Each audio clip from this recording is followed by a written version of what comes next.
Congress party అధికారంలోకి వస్తే first year లోనే జాబ్ క్యాలెండర్ రిలీజ్ చేసి 2 దఫాలుగా 2 లక్షల ఉద్యోగాలను ఫిలప్ చేస్తామని చెప్పిండ్రు. Already half of the year అయిపోయింది. అంటే ఈ పాటికి 1,00,000 ఉద్యోగాలు ఫిలప్ కావాలి. మరి ఈ 1,00,000 ఉద్యోగాలలో కూడా 25,000 ఉద్యోగాలు టీచర్స్ కి సంబంధించినవి. మరి ఉపాధ్యాయుల పోస్టుల భర్తీ కోసము పరీక్షల కోసము డేట్లు ఇచ్చిండ్రే తప్ప ఈ రోజు వరకు కూడా కొత్తగా మీరు అపాయింట్ చేసి ఒక టీచర్ కు నౌకరిచ్చి వాళ్ళ స్కూల్ కు పంపించింది ఉన్నదా? మరి ఎందుకు మీకు అంత నిర్లక్ష్యం అని మేము అడుగుతున్నాం. ఒక ఊరైనా, ఒక రాష్ట్రమైనా, ఒక దేశమైనా కూడా అభివృద్ధి చెందుతుంది అని అంటే చదువులేని అభివృద్ధి సాధ్యమవుతుందా? మరి మీరు ఇవాళ తెలంగాణ రాష్ట్రంలో ఉన్నటువంటి విద్యార్థులకు పిల్లలకే మంచి చదువును అందించలేనప్పుడు వాళ్ళ చదువు చెప్పేటటువంటి పాఠశాలల యాజమాన్యాలు, పాఠశాలల్లో ఉండేటువంటి ఉపాధ్యాయులనే మీరు రిక్రూట్ చేయలేనప్పుడు నాణ్యమైనటువంటి విద్యను ఎట్లా అందిస్తారు? ప్రజాపాలన ఎట్లా అందిస్తారు? తెలంగాణ రాష్ట్రాన్ని అభివృద్ధి పదంలో ఎట్లా తీసుకుపోతారు? చదువుకున్నటువంటి వాళ్ళు, చదువు అయిపోబోతున్నటువంటి వాళ్ళందరి కోసం యూత్ కమిషన్ ఏర్పాటు చేస్తామని చెప్పారు. ఉద్యోగాలు రాని నిరుద్యోగులకు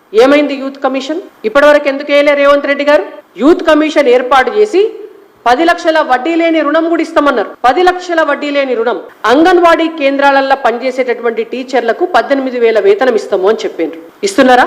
అంటే అన్ని హామీల లెక్క ఇది కూడా దొంగ హామీ. బడ్జెట్ లో విద్యా వ్యవస్థకు, విద్యాశాఖకు కేటాయించినటువంటి బడ్జెట్ లాస్ట్ ఇయర్ బడ్జెట్ లో 6% మాత్రమే.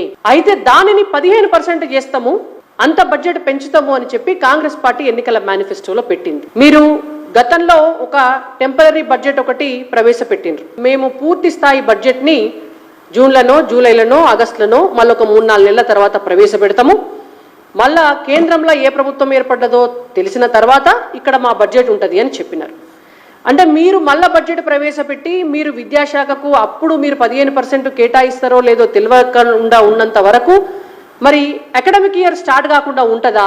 ప్రభుత్వం ఆలోచన చేయాలా? అంటే మీ ప్రభుత్వ ఎన్నికల కోసం ఇవాళ విద్యా సంవత్సరం ఆగుతుందా? అంటే ఈ సంవత్సరం అంతా కూడా విద్యార్థుల చదువులు గంగలా కలిసినట్టేనా? రేవంత్ రెడ్డి గారు సమాధానం చెప్పాలి. మెగా డిఎస్సి వేసి 6 నెలలల్లా మొత్తం టీచర్ల ఉద్యోగాల భర్తీ చేస్తామని చెప్పిండ్రు. మేం చెప్పింది కాదు, ఇది రేవంత్ రెడ్డి గారు చెప్పింది. 6 నెలలు అయిపోయింది. ఎడమైంది మీ మెగా డిఎస్సి? ఎక్కడైంది మీ భర్తీ? అంటే నోటిఫికేషన్ల పేరుతోటి, పరీక్షల పేరుతోటి గత బీఆర్ఎస్ పార్టీ ఏం చేసిందో ఇవాళ కాంగ్రెస్ పార్టీ కూడా గదే చేస్తుంది. ఏళ్ళకేళ్ళు చదువుకొని ఉన్నారు పిల్లలు.